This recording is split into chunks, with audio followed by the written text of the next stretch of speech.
Hello students, स्वागत है आपका हमारे यूट्यूब चैनल कृषि ट्यूटोरियल्स में। तो स्टूडेंट्स, जैसा कि हमने पिछले लेक्चर में पढ़ा था जौ के बारे में, क्या कि जौ का कल्टीवेशन कैसे होता है।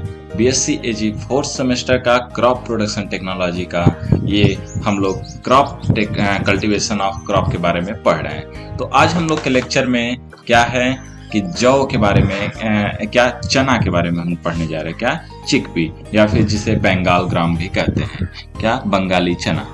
उसके साथ इसके बारे में स्टार्ट करें तो स्टार्ट करने से पहले आप लास्ट तक वीडियो देखिएगा और अगर पसंद आए तो प्लीज लाइक करिएगा और सब्सक्राइब करिएगा। तो स्टूडेंट्स, स्टार्ट करने से पहले आइए देखते हैं हम लोग इसके बारे में। आपको थोड़ा सा ये बता दें कि अगर स्टूडेंट्स आप लोग बीएससी एजी फोर्थ सेमेस्टर में पढ़ रहे हैं, मतलब कि इस समय आपका करेंट फोर्थ सेमेस्टर का चल रहा है, तो अगर आपको कोई भी टॉपिक इमरजेंसी में मतलब तुरंत की जरूरत हो कि नहीं हमें इस टॉपिक के बारे में लेक्चर चाहिए, तो आप किसी भी सब्जेक्ट मतलब जितने भी 11 सब्जेक्ट है तो 11 सब्जेक्ट में कोई भी टॉपिक यदि आपको चाहिए बीएससी एजी फोर्थ सेमेस्टर का या किसी भी सेमेस्टर का, तो आप प्लीज कमेंट में हमें बताइए, हम उसके बारे में लेक्चर लाएंगे। तो स्टूडेंट्स, चलिए शुरू करते हैं अपने टॉपिक पर कि कल्टीवेशन ऑफ चिकपी या बंगाल ग्राम कैसे किया जाता है। तो सबसे पहले इसके बारे में बात करें तो इसके बारे में सबसे पहले कि इसका साइंटिफिक नेम या बोटेनिकल नेम, तो इसका बोटेनिकल नेम होता है साइसर एरिएंटिनम।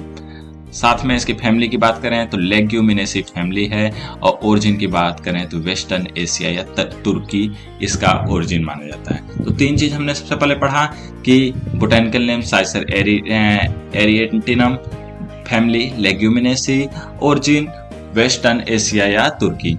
अब उसके बाद इसके इकोनॉमिक इंपॉर्टेंस की बात करते हैं, आर्थिक महत्व के बारे में। तो इसमें 21% प्रोटीन पाया जाता है, 2.5% 2.2% फैट पाया जाता है, 62% कार्बोहाइड्रेट पाया जाता है, शुगर की मात्रा पाई जाती है। उसके बाद इसमें बहुत ही ज्यादा कैल्शियम की मात्रा भी पाई जाती है, करीबन 190 मिलीग्राम प्रति 100 ग्राम के अंतर्गत। उसके बाद बात करें आयरन के बारे में, आयरन इसमें Fe तो 90.5 मिलीग्राम, फास्फोरस 280 मिलीग्राम प्रति 100 ग्राम के अंतर्गत पाई जाती है।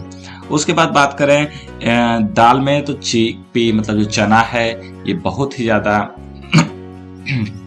कम प्रोटीन रखता है। क्योंकि इसका जो मतलब कि higher value of protein digestibility, मतलब इसमें जो प्रोटीन पाया जाता है वो बहुत ही अच्छा डाइजेस्टिबिलिटी मतलब अच्छे डाइजेस्टिबिलिटी का प्रोटीन पाया जाता है, लेकिन प्रोटीन की मात्रा इसमें और दलहनी फसलों की अपेक्षा कम होती है।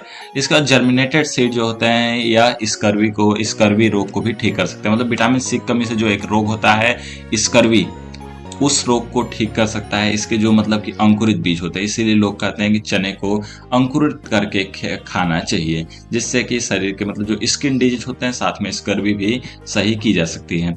इसमें 2 प्रकार के एसिड पाए जाते हैं अंकुरित बीज में, मैलिक एसिड और ऑक्जेलिक एसिड। मैलिक एसिड 90 से 96%, ऑक्जेलिक एसिड 4 से 10%, जो कि ड्रग्स बनाने के भी कार्य में आते हैं और या पेट में इन डिसऑर्डर्स जितने भी होते हैं और खून को साफ करने में भी मदद करते हैं। सोक्ड सीड मतलब जो भिगोए गए बीज हैं, हस्क और इसके जो मतलब कि क्या कहते हैं ये जो इसका जो छिलका होता है यह कैटल को खिलाया जाता है, मतलब जितने भी पशु हैं हमारे जो जिन्हें पाला जाता है उनको खिलाया जाता है। उसके बाद हम बात करें इसके जल्दी से एरिया प्रोडक्शन और प्रोडक्टिविटी के बारे में, मतलब इसका जियोग्राफिकल डिस्ट्रीब्यूशन के बारे में। तो जो इसे सबसे पहले तो हमारे यहाँ पर चना या इंग्लिश में ग्राम कहा जाता है, इसका देसी नाम चना है। उसके बाद बात करें चिकपी की, तो यह 19वां most crop grown in the world, विश्व में 19वें नंबर पर यह क्रॉप है जो कि सबसे ज्यादा उगाया जाता है। 77% टोटल एरिया क्या कहते हैं भारत की उगाई जाती है। Total area and production of world in India, Bharat में विश्व का 77% उगाया जाता है चना भारत में ही। उसके बाद बात करें हम लोग तो कुछ मुख्य देश जो हैं उगाने के लिए, तो पाकिस्तान, भारत, तुर्की, मैक्सिको, बर्मा और यूथोपिया जैसे देशों में चना उगाया जाता है।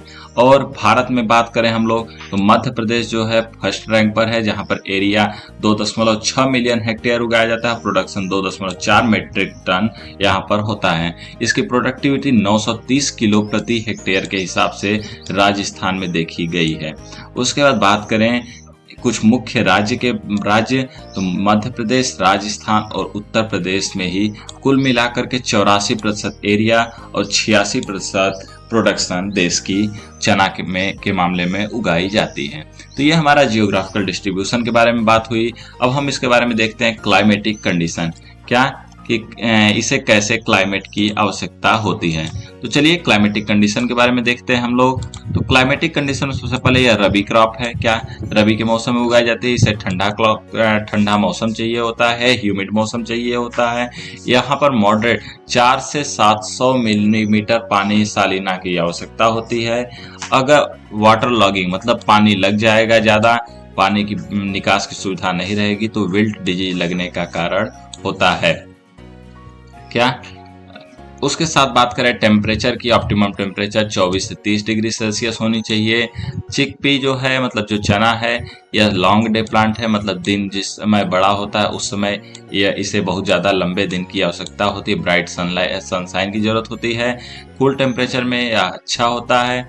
नॉर्थ भारतीय मतलब उत्तरी भारत में इसकी उपज और इसकी खेती ज़्यादा की जाती है, उपज होती है उत्तरी भारत में ही। उसके साथ बात करें तो यह 160 से 170 दिन में तैयार हो जाता है, मतलब कि इसके बीज तैयार हो जाते हैं, लवाई मतलब हार्वेस्ट के लिए यह तैयार हो जाता है। और इसके बाद बात करें साउथ इंडिया में तो यह गर्मी में भी थोड़ा बहुत उगाया जाता है, जहां पर ड्यूरेशन छोटा होता है, जब 90 से 110 दिन के बीच में यह तैयार हो जाता है। उसके बाद बात करें हम लोग इसके सॉइल के बारे में, मतलब कैसा सॉइल की जरूरत होती है। तो यह सॉइल कई प्रकार की भूमियों में उगाया जा सकता है। मीडियम टू हैवी, मध्यम से लेकर के भारी भूमियों में, भारी काली भूमियों में उसे उगाया जाता है। सबसे बढ़िया ब्लैक कॉटन सॉइल या सैंडी लोम सॉइल इसके लिए जरूरी होता है। जो काली भूमियां होती हैं, काली मृदाएं होती हैं, उसके साथ साथ बलुई दोमट मृदा इसके लिए जरूरी होती है। पीएच की बात करें तो पीएच जो होता है वह 6 से 7.5 के बीच में होता है, लेकिन 8.5 से ऊपर का पीएच इसके लिए सुटेबल नहीं होता है। उसके बाद यह वाटर लॉगिंग मतलब पानी जब ज़्यादा पानी लगने के ज़्यादा पानी इस खेत में टिक गया तो उस कंडीशन में यह अच्छे से नहीं रह पाएगा, खराब हो जाता है। उसके बाद यह सैलाइन और एल्कलाइन कंडीशन में भी अच्छे से क्रॉप ग्रो नहीं कर पाता। सैलाइन एल्कलाइन कंडीशन इसके लिए अच्छा नहीं होता। इसके बाद हम लोग इसके प्रकार और वेराइटीज के बारे में बात करें तो सबसे पहले चना जो होता है मुख्य 2 प्रकार का होता है, जैसा कि हम सभी जानते हैं, एक काबुली प्रकार का, एक देसी प्रकार का। तो कुछ हम लोग थोड़ा सा अंतर देख लेते हैं, क्या काबुली और देसी में अंतर क्या है। तो सबसे पहले जैसा देखते हैं कि जो देसी टाइप है यह सबसे ज्यादा उगाया जा रहा है, काबुली वाला बहुत कम उगाया जा रहा है। देसी वाले भूरे कलर का होता है, काबुली वाला हल्का सफेद या हल्का पीला कलर का होता है। बीज जो होता है देसी वाला छोटा होता है, वो बड़ा होता है और अट्रैक्टिव होता है काबुली वाला। इसमें जो बीज होता है खुरदरा भी होता है। उसके बाद यह रिंकल मतलब मुड़ा हुआ भी होता है, लेकिन यह बहुत चिकना होता है काबुली वाला। उसके बाद बात करें तो इसका जो पेड़ है वह छोटा होता है, झाड़ी जैसा होता है, लेकिन काबुली वाले का पेड़ बड़ा होता है, खड़ा होता है, लंबा होता है। यदि प्रोडक्शन की बात करें तो 85% प्रोडक्शन देसी वाला होता है, लेकिन 15% प्रोडक्शन ही काबुली वाला किया जाता है। यील्ड पोटेंशियल की बात करें तो इसमें हाई यील्डिंग देसी वाले में होती है, लो यील्डिंग काबुली वाले में होती है। यह विंटर के कंडीशन में होता है, विंटर में उगाया जाता है देसी वाला, और ये वाला स्प्रिंग के मौसम में उगाया जाता है। उसके साथ बात करें वेट की तो अगर 17 से मतलब 100 सीड रहेगा तो 17 से 26 ग्राम तक का वजन बताता है। अगर ये 100 सीड रहेगा तो 26 ग्राम से ज़्यादा का वजन बताता है। उसके बाद बात करें कुछ वेराइटीज की तो देसी वाले में वेराइटी ज्योति हो गई, जो कि ANGARIU के यहाँ से निकली है। फिर एनेगिविल कर्नाटक में जो निकली है। उसके बाद काबुली वाले में बात करें तो क्रांति और श्वेता। कुछ अब हम उसके बारे में वेराइटीज के बारे में बात कर लें तो कुछ अदर वेराइटीज जो हैं वो राधे है, ग्वालियर, विकास, छब्बा, विल्ट टॉलरेंट वैरायटी मतलब विल्ट रोग से टॉलरेंट है, मतलब कि तो कुछ वैरायटी जो है विशाल, विजय, अवरोधी। कुछ वैरायटीज पॉपुलर हैं जो आंध्र प्रदेश में, वह अनगिरी, किरिंथी, ज्योति और श्वेता, ये कुछ वैरायटी हुई।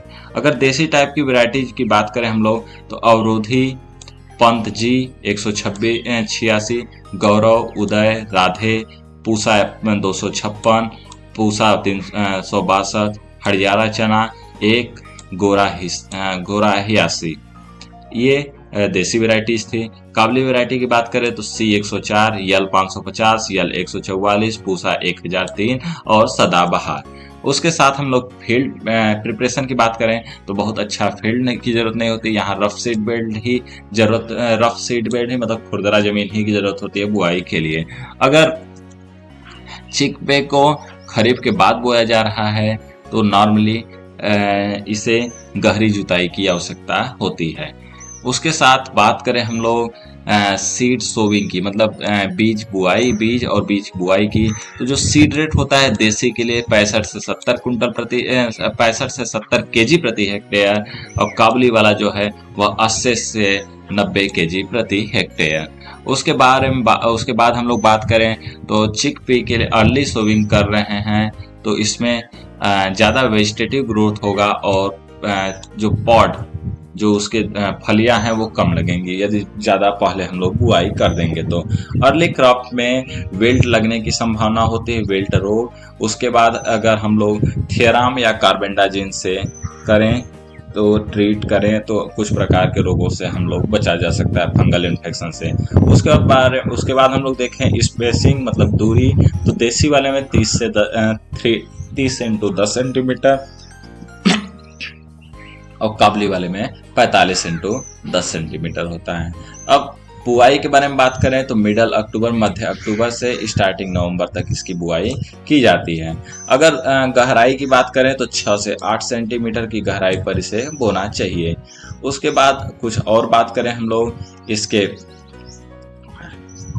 आगे चलते हैं, देखते हैं इसके फर्टिलाइजर के बारे में, क्या कि कितना इसे फर्टिलाइजर देना चाहिए। तो फर्टिलाइजर जो है वह 10 टन प्रति हेक्टेयर के हिसाब से पहले FYM देना चाहिए, फार्म यार्ड मैन्यूर। और कुछ बात करें हम लोग इसके NPK की, तो अगर सिंचाई की कंडीशन उपलब्ध है तो 20 केजी नाइट्रोजन, 60 किलो फास्फोरस और 40 किलो पोटेशियम की जरूरत होती है। सूखी कंडीशन है तो 10 किलो नाइट्रोजन, 40 किलो फास्फोरस और 20 किलो पोटेशियम की जरूरत होती है। यह लेग्यूमिनस क्रॉप है इसलिए इसे नाइट्रोजन की आवश्यकता कम होती है, ठीक है। तो उसके आगे हम लोग बात करें अगर जिंक की डिफिशियंसी है तो जिंक की कमी है तो जिंक हम लोग जिंक सल्फेट के फॉर्म में दे सकते हैं। उसके बाद हम इसमें कुछ बायो फर्टिलाइजर्स भी दिया जाता है, राइजोबियम का ट्रीटमेंट किया जाता है, राइजोबियम स्टेम का, तो जिससे कि नाइट्रोजन फिक्सिंग एबिलिटी प्लांट की 20 से 30% तक बढ़ जा सके। तो राइजोबियम का ट्रीटमेंट इसमें कर देना चाहिए जिसे बायो फर्टिलाइजर के रूप में जाना जाता है।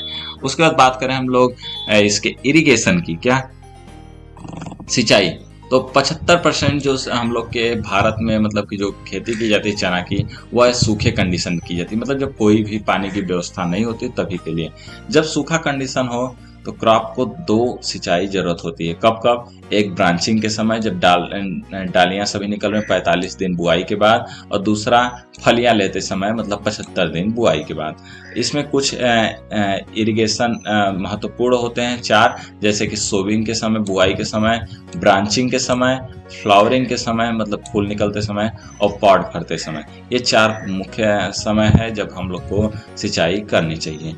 लेकिन यदि ज़्यादा वाटर लगेगा तो यह क्रॉप को खराब करता है, मतलब वाटर नहीं लगना चाहिए, इसे अच्छे से ड्रेनेज की सुविधा उपलब्ध होनी चाहिए चना में। उसके बाद आगे बात करें हम लोग क्रिटिकल कंडीशन, क्रिटिकल स्टेजेस के, तो वही 4 स्टेज, ब्रांचिंग के समय 45 दिन पर, पॉट फॉर्मेशन 75 दिन पर, और मृदा के हिसाब से 300 से 400 mm पानी की आवश्यकता होती है। सॉइल सैलिनिटी के प्रति यह क्या कहते हैं टॉलरेंट सेंसिटिव होता है, मतलब उस समय यह अच्छे से उग नहीं पाता। वीड कंट्रोल की बात करें, खरपतवार नियंत्रण की, तो खरपतवार नियंत्रण में यह जो है छोटा उगने वाला है, बहुत ज़्यादा उगता नहीं है, तो वीट बहुत ही पाया जाता है अगर सिंचाई कंडीशन उपलब्ध है। तो पहले 40 दिन में क्रिटिकल कंपटीशन पाया जाता है वीट से। तो अगर हम लोग प्री इमरजेंस मतलब उगने से पहले ही बेटाजोन, पेंडिमिथाइलिन दे दे खेत में, तो क्या होगा, घास नहीं उगेगी। या फिर प्री प्लांट जमीन मतलब उगने से पहले मतलब बुआई से पहले ही हम लोग फ्लूक्लोरेलिन या ट्रिफ्लोरिन से जमीन में ट्रीटमेंट कर दें, तो क्या कहते हैं, घास नहीं उगेगा। उसके बाद इसके हार्वेस्टिंग की बारे में बात करें तो हार्वेस्टिंग उत्तरी भारत में जो चिकपी की है वह 150 से 160 दिन के बाद होती है। अगर साउथ इंडिया की बात करें तो हार्वेस्टिंग दक्षिणी भारत में 90 से 110 दिन के बाद होती है बुआई के। उसके बाद यह जब भूरा या लाल पत्ता हो जाए एकदम, और उसके साथ लीफ सूख जाए, गिरने लगे, पत्ता झड़ जाए और पार्ट्स झड़ने की आवश्यकता मतलब दिखने लगे एक एक पार्ट्स झड़ रहा है, तो उस समय सुबह के समय इसकी हार्वेस्टिंग की जाती है, जिससे कि पार्ट उसकी जो फलियां हैं वो झड़ न जाए। प्लांट को उखाड़ लिया जाता है या तो बाकी से काट लिया जाता है। उसके बाद इसे जमीन पर थ्रेश्ड कर दिया जाता है, थ्रेसिंग की जाती है। इसकी थ्रेसिंग किसी भी हिसाब से की जा सकती है सुखाने के बाद आप या तो बैल से या फिर तो किसी ट्रैक्टर से कर सकते हैं इसकी थ्रेसिंग। और इसके जो मतलब थ्रेश प्रोडक्ट है इसे जानवरों को खिलाया जाता है। उसके बाद ये जो चना है, इसका जो दाना है, इसको निकाल करके अच्छे से रख लिया जाता है। उसके साथ बात करें हम लोग क्रॉपिंग सिस्टम की, तो क्रॉपिंग सिस्टम में राइस के बाद चिकपी बो सकते हैं या कॉटन के बाद चिकपी बो सकते हैं। इंटरक्रॉप की बात करें तो चना और सरसों, चना और तीसी, चना और सनफ्लावर, उसके चना और धनिया बोया जाता है। इल्ड की बात करें तो इल्ड जो है चिकपी का 20 से 25 क्विंटल प्रति हेक्टेयर तक की इल्ड देखी गई है। उसके बाद हम लोग बात करें इसमें जो एसिड है, कैसे मेलिक एसिड और ऑक्जेलिक एसिड को इकट्ठा किया जाता है। तो सबसे पहले जो स्टार्टिंग में जो लीफ होता है मतलब पत्तियां होती हैं, जब बुआई के बाद उगती हैं तो उसी समय पत्तियों को तोड़ लिया जाता है और उसे पानी में डाल करके उसके खट्टेपन को निकाल लिया जाता है और उस एसिड से कई प्रकार की दवाएं बनाई जाती हैं। करीबन 4 से 4.5 किलो एसिड्स 1 हेक्टेयर क्रॉप में तैयार किया जाता है और वो एसिड अनेक प्रकार की दवाओं को बनाने में कार्य आती हैं। तो स्टूडेंट्स, आज के लिए इस टॉपिक में बस इतना ही। कल्टीवेशन ऑफ चिकपी या चना के बारे में हमने पढ़ा और जाना कि ये मतलब कि चना कैसे है। तो स्टूडेंट्स, आज अगर वीडियो अच्छा लगा हो तो प्लीज़ लाइक करिएगा और शेयर करिएगा। और अगर आपको कोई भी इसमें कोई दिक्कत हो या कोई परेशानी हो या आपको कोई डाउट हो तो प्लीज़ कमेंट करिए, या फिर आपके पास कोई सुझाव हो या फिर आपको कोई लेक्चर्स के बारे में ज़रूरत हो तो आप कमेंट में ज़रूर बताइए, हम उस लेक्चर्स को लाने की कोशिश करेंगे। और स्टूडेंट्स, आज के लिए बस इतना ही। धन्यवाद। Have a nice day.